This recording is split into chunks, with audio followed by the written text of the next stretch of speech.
Друзья, всем привет! Давненько не было у нас видео про камеры видеонаблюдения. И сегодня у нас будет на обзоре вот такая вот интересная штуковина.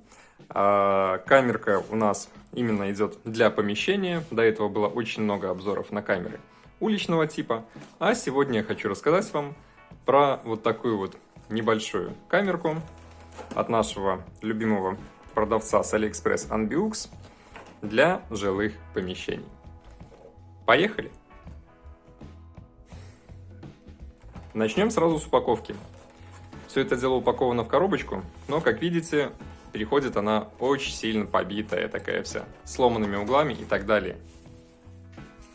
Даже при том, что продавец присылает это вот в таком вот большом пузырьковом пакете, но, как видим, нашу почту это не останавливает. Мнут и ломают все, что только могут. Что нам говорит сама упаковка? Упаковка нам говорит о том, что это Wi-Fi камера, которая у нас работает при подключении к телефону. Кстати, проверена и с компьютера тоже. Имеет Motion Detection, Human Shape Detection, то есть она может работать просто на определение движения, либо будет работать на определение движения человека, что очень удобно. И куча-куча разного рода еще примочек. Сама модель камеры у нас А5 3 мегапикселя с евророзеточкой, с объективом 3,6 мм, и питается данная вещь от 5 вольт. И это, кстати, новшество. Все камерки, которые у нас были до этого, имели свой отдельный блок питания. Это же у нас питается просто от USB. Итак, распаковываем. Что же внутри? А внутри нас встречает вот такая вот небольшая совсем камерка, как видите. В такой вот подставочке она там стоит внутри коробки. Инструкция по эксплуатации. В этот раз красивая, цветная, как все это дело подключается и настраивается.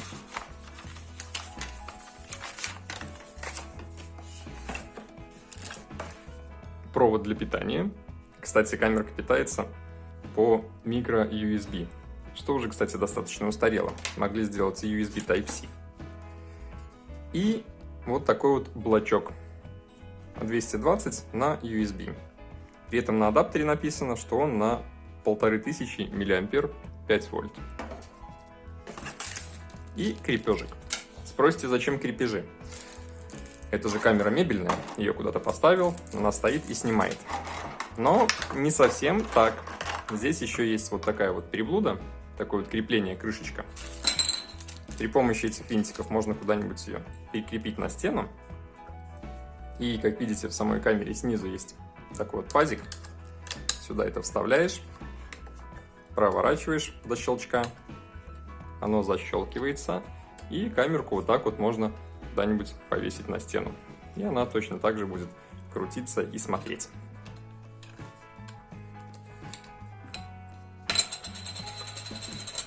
Тоже удобно. Теперь давайте посмотрим на саму камерку. Под защитной пленочкой у нас прячется объектив. Здесь сразу видно микрофон, дырочка под него. Под этой вот черной пластиковой накладкой идут светодиоды.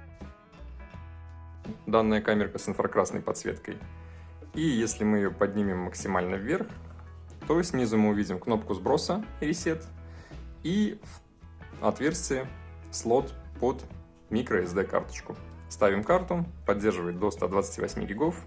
И записываем на карточку уже все происходящее. Снизу есть прорезиненные подставочки. Это говорит о том, что камера по мебели не скользит. Поставили, запитали и пользуемся. На задней панели у нас идет отверстие под micro-USB, чтобы запитать это все дело непосредственно.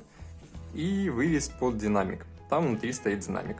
Камерка, кстати, с обратной связью. В нее можно говорить. Точнее, можно говорить в мобильный телефон, и отсюда будет звучать ваш голос. И точно так же, кто говорит у нас здесь, в микрофон будет идти звук, и из мобильного приложения тоже будет идти звук. Поэтому эту вещь можно вполне использовать, как и видеоняню в том числе. Ну что, а теперь подключим ее к мобильному приложению, к компьютеру, посмотрим на ее характеристики, реальные, живые, а не то, что написано на коробке. И посмотрим, хорошая ли эта вещь. Итак, друзья, подключаемся к нашей камере с нашего приложения iCC, для которого она предназначена, и посмотрим, что у нас здесь по функционалу. Сначала с угла обзора. Как видим, камера стоит в конце комнаты на столе, и с нее полностью осматривается весь зал. Угол обзора у данной камеры очень даже достойный. Напомню, это поворотная камера. Ее можно легко крутить как влево-вправо, так и вверх-вниз. Поворачивается она, как написано, на 355 градусов, то есть она делает полный круг вокруг своей оси, но на второй круг не идет, конечно же, стоит ограничитель. То есть она вокруг своей оси не крутится, а до упора. Ну и, соответственно, вверх и вниз можно посмотреть. По функционалу присутствует автотрек. Если мы включим автотрек, то данная камерка будет следить за тем, кто зайдет в данное помещение.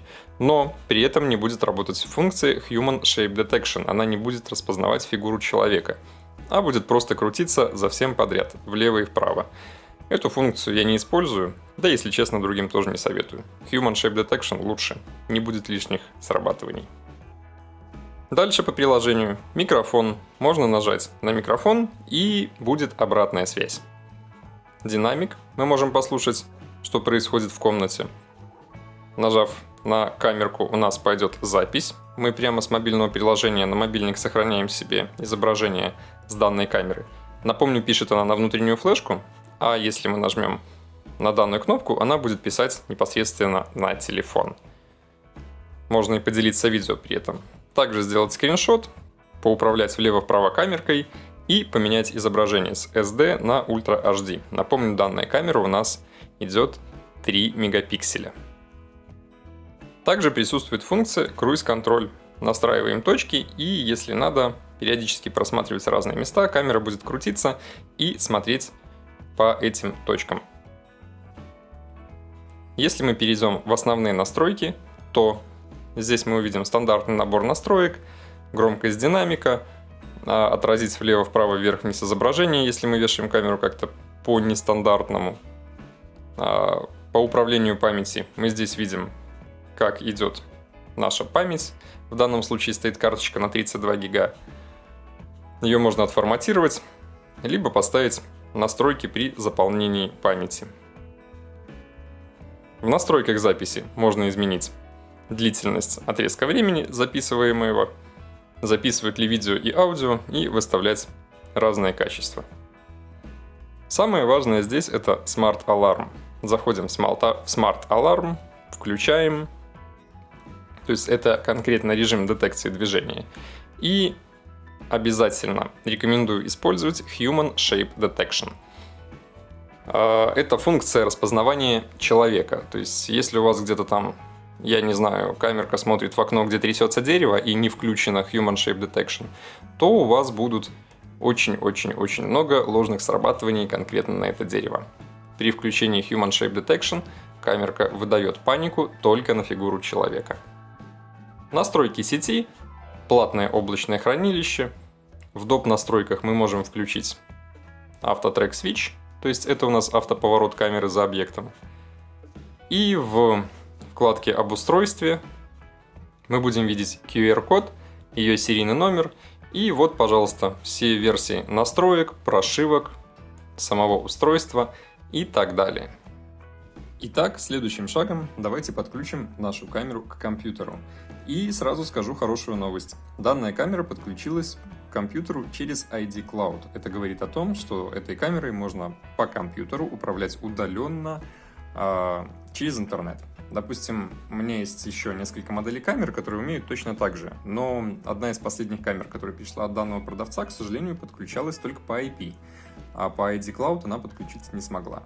Может быть, это было какое-то исключение, не совсем понятно, но этот малыш по ID Cloud подключается, и все работает. Это очень хорошо. Значит, подключаем нашу камеру к программе Polyvision CMS. Как это делается, я рассказывал вот по этой ссылочке. Все достаточно просто, углубляться не будем. Если вы хотите подключить камеру, посмотрите там. Первое, что нас интересует, это, конечно же, ее настройки. Подключились хорошо, но надо поковырять функционал. Заходим в конфигурацию устройства.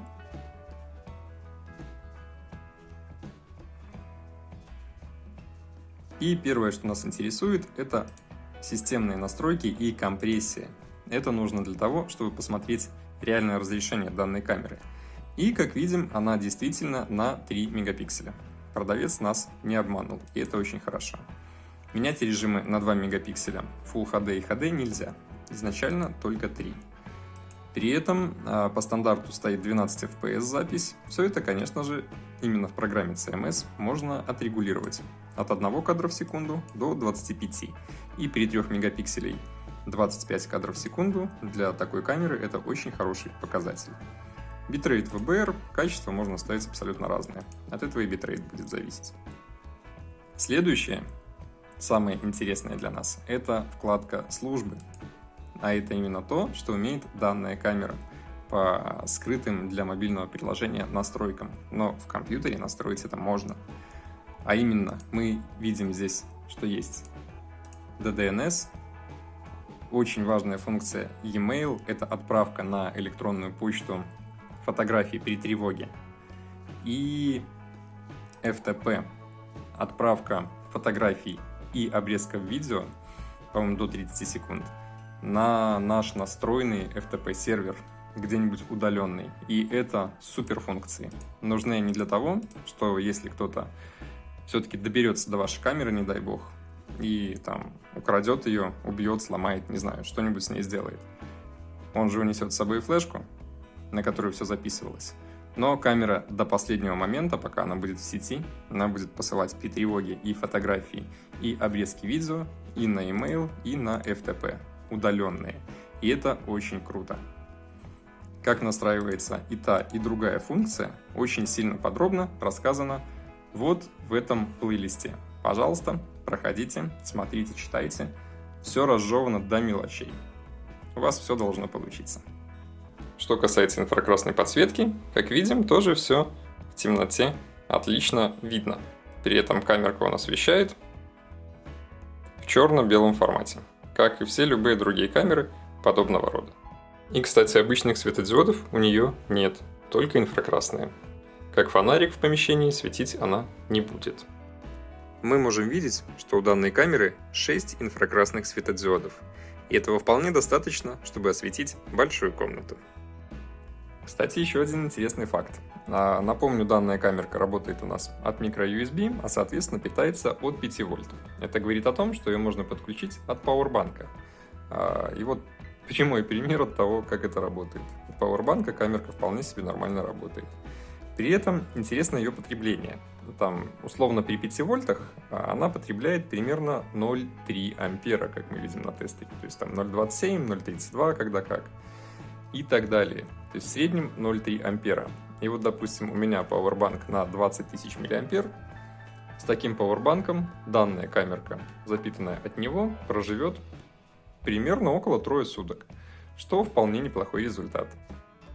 Ну вот, друзья, как видите, камерка очень даже ничего. У нее есть все наши основные функции, и постоянная запись, и запись по тревоге, и Human Shape Detection на распознавание человека, и инфракрасная подсветка, и обратная связь. А самое главное, такие фичи, которые я люблю, это посылка фото на электронную почту при тревоге, посылка фото и видео на настроенный где-нибудь нами FTP-сервер, платное облако, которым, я думаю, мало кто пользуется, потому что есть, опять же, посылка на электронную почту и FTP-сервер. И этого функционала за очень даже демократичную цену выше крыши. Ну, вот, в принципе, и все, дорогие друзья. Ссылочку, где брал, оставлю в описании. Заходите, заглядывайте, переходите, покупайте классные штуки для своей безопасности. Тем более, сейчас Новый год. Самое время для подарков. А кому понравилось видео, ставьте лайки, подписывайтесь на канал, заглядывайте в описание, а мы продолжаем. Всем пока!